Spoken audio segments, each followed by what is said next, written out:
Jon Bon Jovi is one of the most successful rock stars of all time, having sold over 130 million albums worldwide with his band, Bon Jovi. He is known for his distinctive voice, energetic performances, and catchy songs that often incorporate elements of pop and country music. One of the defining characteristics of Jon Bon Jovi's music is his ability to write powerful and emotional ballads that resonate with his fans.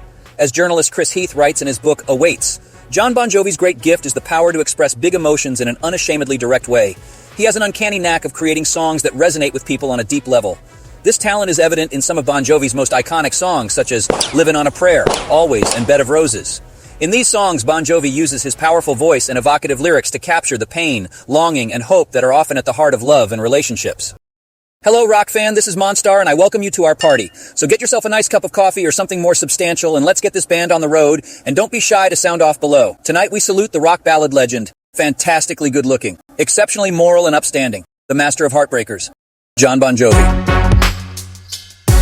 Jon Bon Jovi was born John Francis Bon Jovi on March 2, 1962 in Perth Amboy, New Jersey to parents John Francis Bon Jovi Sr. and Carol Sharkey. He stands at 5 foot 9 inches tall and today has a net worth of just under $500 million. In 1983, at the age of 21, Jon Bon Jovi was a struggling musician trying to make a name for himself in the competitive music industry. He had been playing in various bands since his teenage years and had even signed a recording contract with a small label in 1982, but his career had yet to take off. Jon Bon Jovi's first band was called Rays, which he formed in his teenage years with some friends from school. The band played local clubs and bars in New Jersey and eventually caught the attention of record producer Tony Bon Jovi, who helped them record their first single, She Don't Know Me, in 1980. Tony Bon Jovi is related to Jon Bon Jovi. He is Jon Bon Jovi's cousin. In fact, Tony Bon Jovi played an instrumental role in the early success of Bon Jovi's career. As a record producer and engineer, Bon Jovi helped Bon Jovi record their first demos and connect with industry insiders, eventually leading to the band signing their first record deal. In the late 70s, Jon Bon Jovi was still living at home during his Rays years. He was still in high school when he formed the band with some friends and would often practice and write songs in his parents' basement. Even after he graduated from high school and started playing gigs with Rays, he continued to live at home and work odd jobs to support himself while pursuing his dream of becoming a successful musician. It wasn't until several years later, after Bon Jovi had already achieved significant success with his eponymous band, that he moved out of his parents' house and bought his own home. Jon Bon Jovi has been known to be generous with his family after achieving success with his music. In an interview with Oprah Winfrey in 2010, Bon Jovi shared that one of the first things he did after achieving success was to buy his parents a new home. He also shared that he had bought his father a new car and had helped out his siblings financially. Bon Jovi has also been known to be generous with his bandmates, frequently sharing his success with them and treating them like family. In a 2013 interview with The Guardian, Bon Jovi's longtime guitarist Richie Sambora praised the singer's generosity, saying, "He's a giving guy. He takes care of everybody in the band. He takes care of his family. He takes care of the people that work with him." Overall, it seems that Jon Bon Jovi has been generous with his success and has used his wealth to support both his family and his bandmates. Beyond his music career, Jon Bon Jovi is also known for his philanthropy and activism. He has been a longtime advocate for homeless and low-income individuals, and he founded the Jon Bon Jovi Soul Foundation in 2006 to help address these issues. As Bon Jovi himself has said, "When you have success in this business, you have an obligation to do something good with it." Bon Jovi's dedication to social causes and his commitment to making a positive impact in the world have earned him the respect and admiration of his fans and peers alike. As rock legend Bruce Springsteen once said of Bon Jovi, "Jon has built a tremendous body of work and a tremendous career.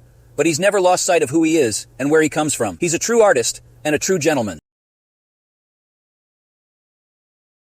Before signing with Mercury Records, Bon Jovi and his bandmates faced many rejections and setbacks in their pursuit of a record deal. According to various interviews and biographies, the band was turned down by numerous labels, including Atlantic Records, CBS Records, and Elektra Records. Big mistake. In fact, Bon Jovi's first demo was rejected by several labels, and it wasn't until they re-recorded the song Runaway with a new producer that they began to attract serious interest. Even then, they faced resistance from some label executives who were skeptical of the band's commercial potential. Ultimately, Bon Jovi's persistence paid off, and they were signed to Mercury Records in 1983. The label believed in the band's potential and helped them to develop their sound and build their fan base. Despite the initial rejections and setbacks, Bon Jovi and his bandmates never gave up on their dreams of making it in the music industry. Their hard work and dedication paid off in the end, and they went on to become one of the biggest and most successful rock bands of their era. After the success of their hit single Runaway in the early 1983, Jon Bon Jovi and Richie Sambora continued to build their band Bon Jovi with a series of strategic moves and collaborations with key players in the industry. While the success of Runaway helped launch Bon Jovi's career, it was not an instant ticket to financial stability for Jon Bon Jovi. In fact, even after the single became a hit, he continued to work odd jobs to make ends meet. In the early 1980s, while the band was still struggling to gain traction, Bon Jovi worked a variety of odd jobs to support himself, including working at a recording studio and as a janitor at the power Station, a famous recording studio in New York City. Even after Runaway became a hit, Bon Jovi continued to work part-time jobs, including as a bartender at his cousin's bar in New Jersey. It was only after the success of Bon Jovi's third album, Slippery When Wet, in 1986, that the band began to experience real financial success. The album went on to become one of the best-selling albums of the 1980s, and the band embarked on a hugely successful world tour. Bon Jovi's financial situation improved significantly, and he was able to focus on his music career full-time.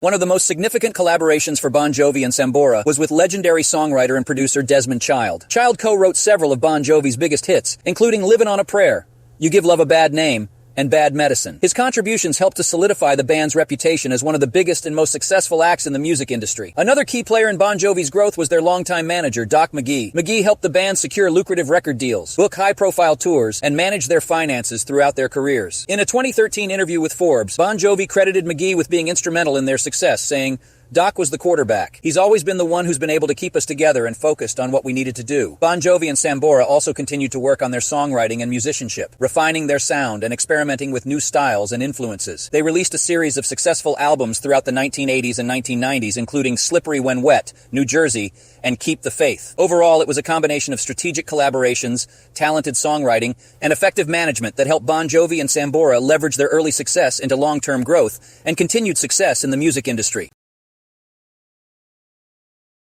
Doc McGhee became the manager of Bon Jovi in the mid-1980s, after the band had already achieved some success with their hit single Runaway.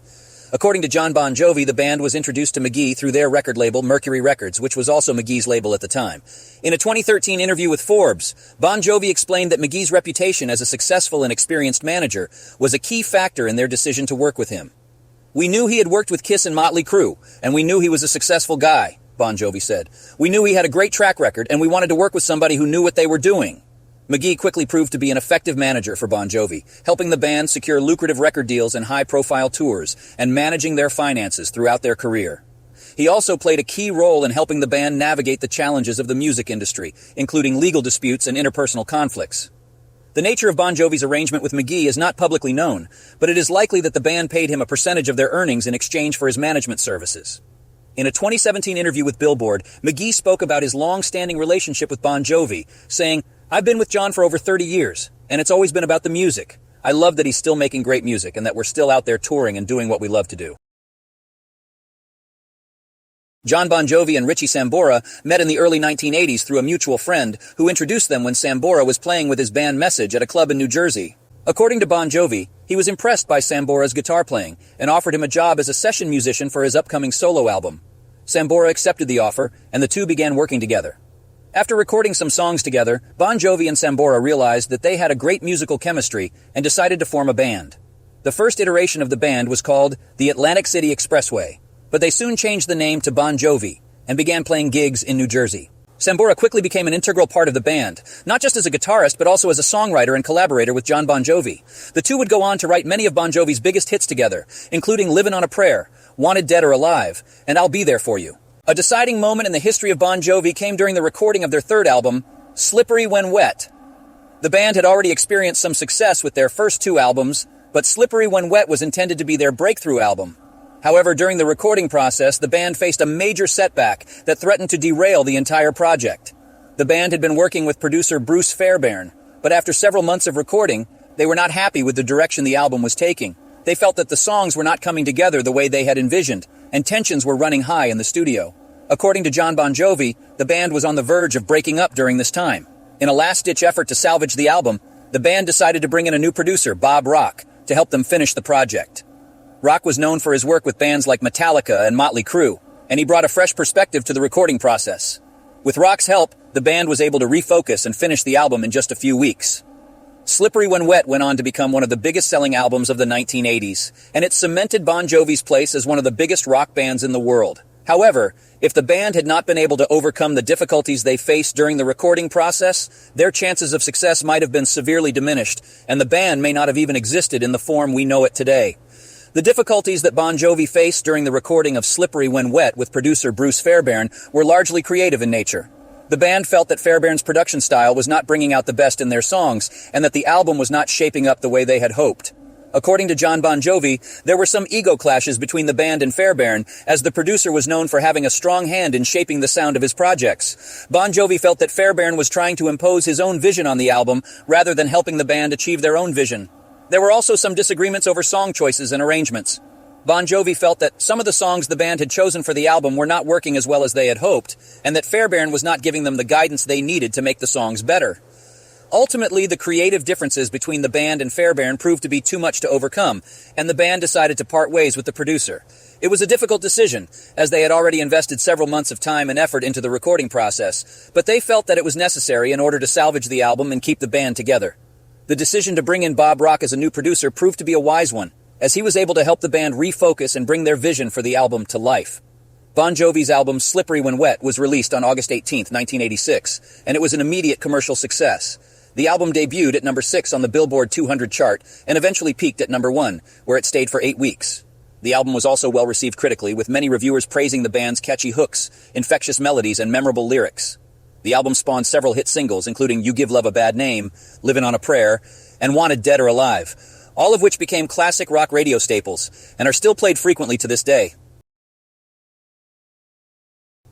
Bon Jovi's popularity continued to grow throughout the late 1980s and early 1990s with the release of albums like New Jersey and Keep the Faith. The band's success during this time cemented their status as one of the biggest and most influential rock bands of their era.